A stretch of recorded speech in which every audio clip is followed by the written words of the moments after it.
सच्ची भक्ति और प्रेम से भगवान को भी जीता जा सकता है। पढ़िए एक संत की ये कहानी।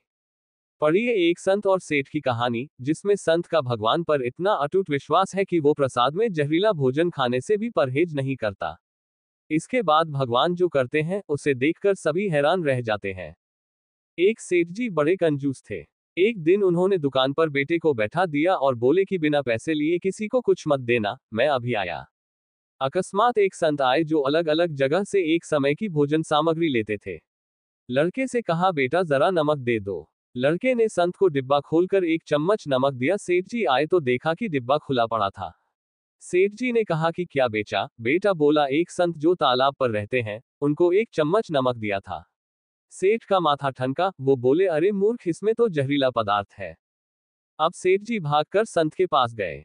तब तक संत भोजन बनाकर भगवान का भोग लगाकर खाने की थाली लेकर बैठ चुके थे।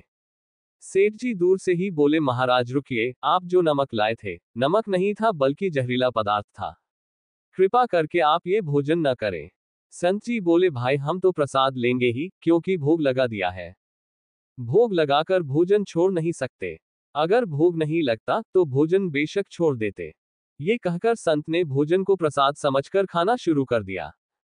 सेठ जी के होश उड़ गए। वो रात भर वहीं बैठे रहे।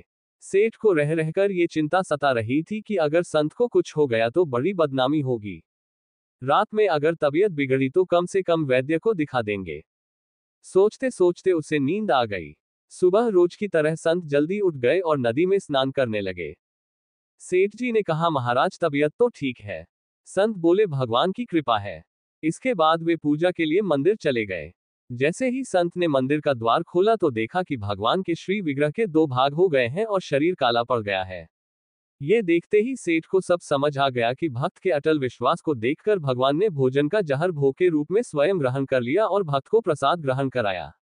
इसके बाद सेठ ने तुरंत घर जाकर बेटे को दुकान सौंप दी और स्वयं संत की शरण में आकर भगवान की भक्ति करने लगा। भाग्य उन्हीं का साथ देता है जो बहादुर हो और जो संघर्ष से कभी भी घबरा